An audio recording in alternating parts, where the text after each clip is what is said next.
1년 5개월 만에 완전체 복귀를 선언한 그룹 블랙핑크가 연일 화제를 모으고 있습니다.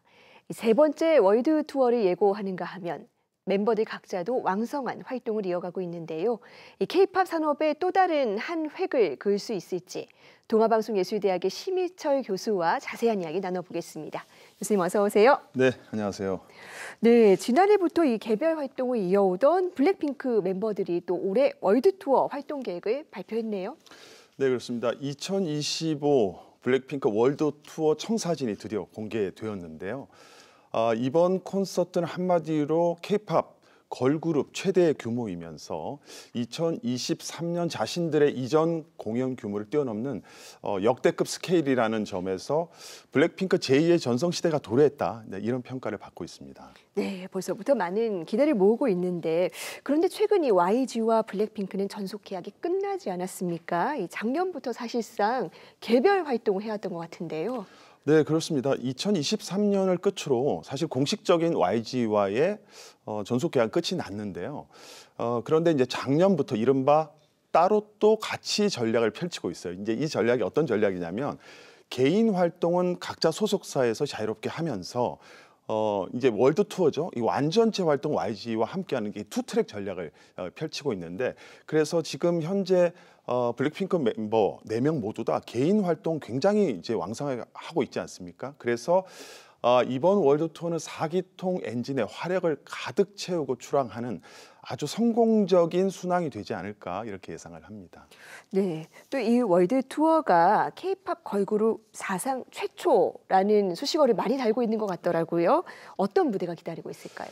근데 지금 말씀하신 대로 뭐 블랙핑크는 최대, 최초 이런 수식어에 어떻게 보면 좀 아이콘으로 볼 수가 있고요. 이번에도 그런 수식어가 더 추가될 것 같은데 이번에 이 공연이 역대급이라고 하는 이유는 이 공연장 전부 다 스타디움급 굉장히 큰 이제 구장으로 구성되어 있고요. 첫 스타트는 이제 한국에서 시작하는데 고양 종합운동장 주 경기장에서 첫 번째 공연이 올려지는데 여기서도 K-팝 걸그룹 사상 처음입니다. 그런 기록을 이제 세웠고 또 하나 그뿐만 아니라 지금 영국 팝의 성지라고 불리는 어떻게 보면 가수들의 꿈의 공연장이라고 불리는 웸블리 스타디움에서 이번에 블랙핑크가 처음으로 공연을 하거든요. 이 공연장이 어떤 공연장이냐면 영화 보헤미안 랩소디의 이제 하이라이트 장면이죠. 프레디 머큐리가 공연했던 바로 그 전설적인 그 무대입니다. 여기서 이제 공연을 하게 되었고 여기서는 한국 가수로는 최초로 이제 2019년도 BTS가 첫 번째로 공연을 했고요. 이번에 이제 블랙핑크가 두 번째인데 K-팝 걸그룹으로서는 첫 번째 공연이라는 이런 또 뜻깊은 기록을 세우게 되었습니다. 네, 여러 가지 의미 있는 기록들을 올해도 계속 써내려가게 될 것 같습니다. 네. 한편으로는 이 따로 또 함께 이것도 굉장히 혁신적인 전략인 것 같은데 또 이례적으로 개별 활동에서도 이 4명 멤버가 모두 좋은 성과를 내고 있지 않습니까? 네, 그렇습니다. 블랙핑크의 전략은 한마디로 그렇습니다. 그룹 활동이 개인 활동을 이끌고 개인 활동이 다시 그룹 활동을 이끄는 선순환 전략을 펼치고 있거든요. 그리고 이제 솔로 활동 같은 경우도 뭐 마치 각자 선의의 경쟁이라도 하듯이 서로가 서로를 이끄는 동기부여를 하는 방식으로 이제 발전을 하고 있습니다. 우선 로제 같은 경우는 뭐 K-팝 걸그룹 사상 최고 기록을 세웠죠. 빌보드 싱글 차트 3위까지 올랐고요. 지난주에 보니까 7위를 했더라고요.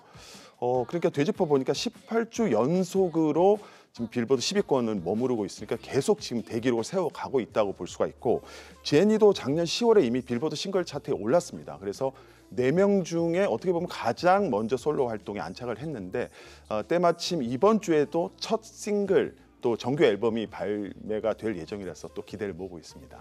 나머지 2명 멤버도 좋은 소식이 많이 있는 것 같던데요. 어떻습니까? 그렇죠. 리사는 바로 오늘이에요. 몇 시간 전에 있었던 미 아카데미 시상식 축하 무대에 이제 이렇게 서게 되었는데 한국 가수로는 최초라고 합니다. 그리고 또 세계적인 또 음악 축제죠. 코첼라 무대에도 초청을 받았거든요. 그래서 블랙핑크 멤버 4명 모두 다 이 따로 또 함께 전략의 교과서 같은 이런 활동을 펼치고 있다고 볼 수 있고요.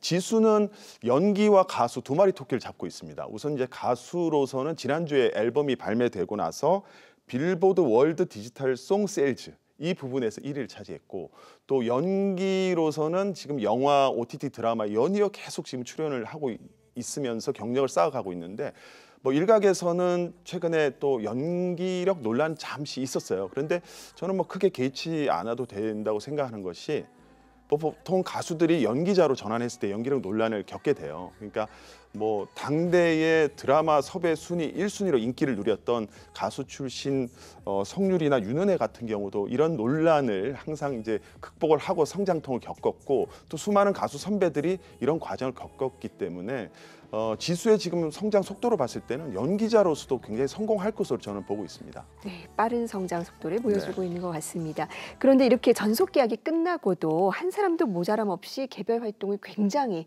왕성하게 이어가고 있는데 이유가 있을까요? 우선 이제 YG와의 전속 계약 끝나고 나서 제니, 리사, 지수는 1인 기획사를 설립을 했어요. 그리고 이제 로제는 다른 기획사로 이제 이적을 했는데 1인 기획사라고 하면 한 사람의 아티스트만을 위한 기획사로서 보통 그 아티스트가 대표를 하거나 가까운 지인이나 가족이 운영을 실질적으로 하는 경우가 많은데 장점이 많습니다. 첫 번째는 우리 흔히 기획사라고 그러면 뭐 회사의 방침 이런 게 있지 않습니까? 뭐 규제도 있고 이런 제한을 받지 않고 자유롭게 활동할 수 있다. 이런 점이 장점이고 두 번째는 수익 면에서도 뭐 굉장히 이익이 있습니다. 그래서 개인 사업자로 활동하는 것보다는 세제 혜택도 좀 받을 수 있고 일단 수익 배분을 하지 않기 때문에 굉장히 유리한 측면이 있고 그다음에 경영 노하우를 좀 습득하다 보니까 뭐 후진을 양성할 수 있다든지 장기적인 포석에 굉장히 유리한 그런 장점들이 있다고 볼 수 있죠. 네, 1인 기획사 그러니까 뭐 개인이 사실상 뭐 대표가 되는 그런 사업체에 있는데 단점과 또 주의해야 될 점도 있을까요? 뭐 어떻게 보면 동전의 양면이죠. 네. 장점이 곧 단점이 될 수 있는데 이 아티스트로서 예술적 활동과 경영자로서 좀 이질적인 이런 활동을 동시에 하다 보니까 아티스트 위기 관리라든지 뭐 전문성 결여라든지 이런 문제가 생길 수도 있습니다.